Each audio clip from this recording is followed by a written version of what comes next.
from my perspective, this is like the fall of the Berlin Wall. It's like 9/11.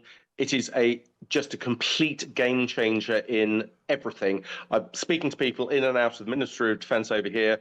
There are people whose entire careers have been based on 30, 35 years of cornerstone of UK defence is NATO. The cornerstone of NATO is the United States. And every single certainty they based their career on has now disappeared. By the way, it's not just Germany looking at tactical nuclear weapons. The Poles have been talking about this for 2 to 3 years. And earlier today, the French defence aviation company Dassault, their chief executive officer, Eric Trappier, declared that France would be open, willing, and capable of providing Europe with its own tactical nuclear capability. Germany's new Christian Democrat Chancellor, Friedrich Merz, looks like securing the agreement of other German parties to loosen the country's constitutional restrictions on how much it can borrow, thereby releasing tens of billions more for defence. It comes at a time when most of Europe, at both the EU and nation-state levels, are scrambling to come up with more ways of funding defence, as Trump's America is seen to retreat from the continent. It won't be easy. It won't happen overnight. And when it comes to defence, Europe usually disappoints. But this does feel, nevertheless, like a watershed in Europe's attitude to funding the military. Francis Tusa is the editor of Defence Analysis and a well-known expert on defence and military matters. He joins me now. Francis Tusa, straight question to begin with. Are we at a watershed in European defence spending? Absolutely, completely. The issue of the reliability of the United States, even if the President Trump says he believes in Article 5, the US has just shown with the administration it is no longer reliable. And so European countries are going to have to spend more. And I think we have seen, even over the last 2 years, call them laggards like Denmark, Netherlands, they pretty much doubled their defense budgets and they are moving even further. And let alone looking at the likes of Poland, which is heading towards 5% of spend on GDP on defence. So suddenly there has been a sea change in how defence spending is viewed in Europe. And I think, there's talk of 2.5% in Britain and France. I think we're going to see 3% within a couple of years, and that'll be a floor, not a ceiling. Very interesting. Now, there are a number of initiatives to raise more funds doing the rounds.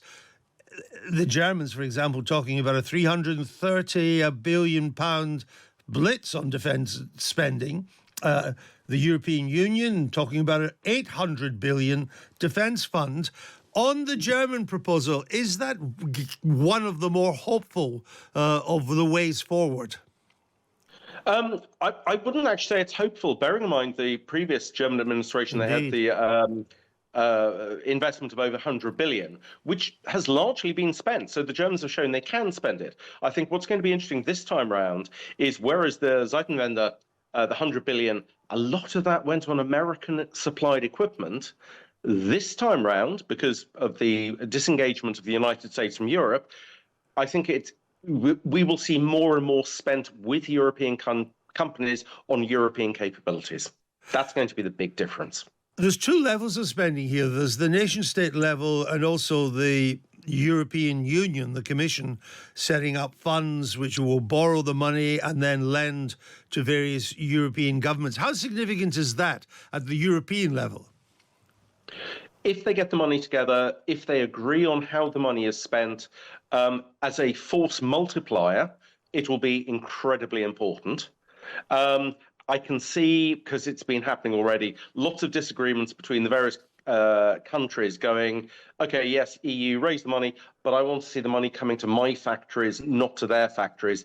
Hopefully, actually, the shock we've seen out of the US basic withdrawal from European defence will knock heads together, and people will realise if the European Union can raise even £500 billion euros, there's going to be enough for everyone. And so the exact allocation of do you get 10 billion or 11 billion, it's not going to be important. Just get used to it, ramp up the defence production, because that's what's going to be needed. It is an indication, I think, of how things are changing as to what the politicians are having to say or think. I mean, Chancellor Merz, the new incoming chancellor, he is a well-known Atlanticist. He's a fiscal conservative. He's not even taken power yet, and he's had to ditch both. His partner at the CSU, the Bavarian premier, Markus Söder, he's on the record now as calling for a full-blown revival of German military power and Germany getting alongside France and Britain with a nuclear deterrent. These are, if we were to have talked about this even a year ago, I suspect, we would never have anticipated this. Andrew, absolutely, completely. From my perspective, this is like the fall of the Berlin Wall. It's like 9/11. It is just a complete game changer in everything. I'm speaking to people in and out of the Ministry of Defence over here. There are people whose entire careers have been based on 30, 35 years of cornerstone of UK defence is Nato. The cornerstone of Nato is the United States. And every single certainty they based their career on has now disappeared.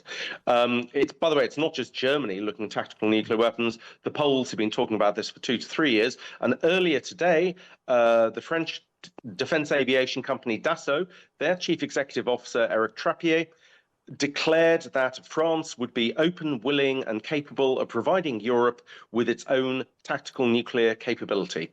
For him to say that, he must have had backing of President Macron. Yes. And so we are in completely uncharted territory. And if you were to ask me today, I would say someone inside the MOD will be looking at how the UK can regrow a tactical nuclear capability, which will cost a few billion. But do you know what? That's what's going to be spent. It's amazing, Francis Tusa. And it's not just money. Help us on this, because it's clear that European nation states are going to spend more on defence. It's clear that the European Union collectively is going to raise a defence fund.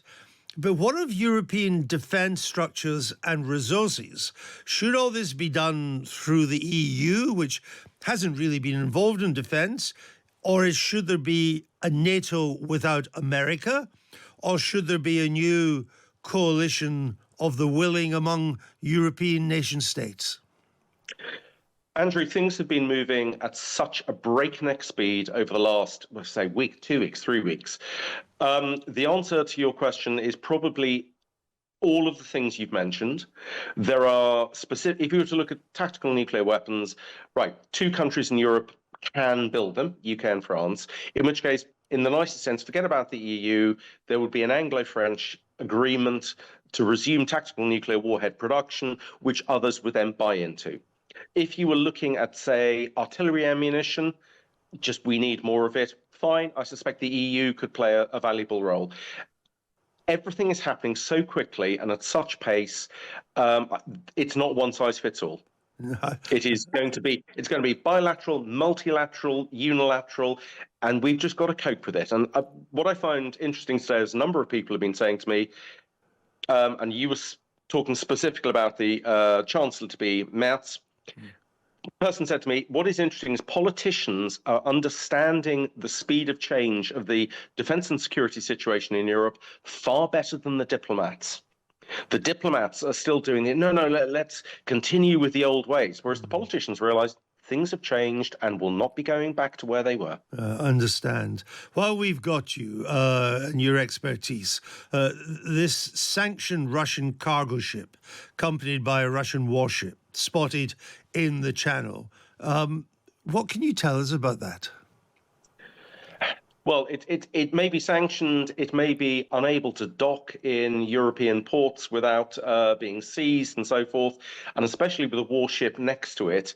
I would almost think of the comments by General Sir Mike Jackson to his Commander Wesley Clark in Kosovo when asked to seize Pristina Air Base, and he just said, General, do you want me to start World War III?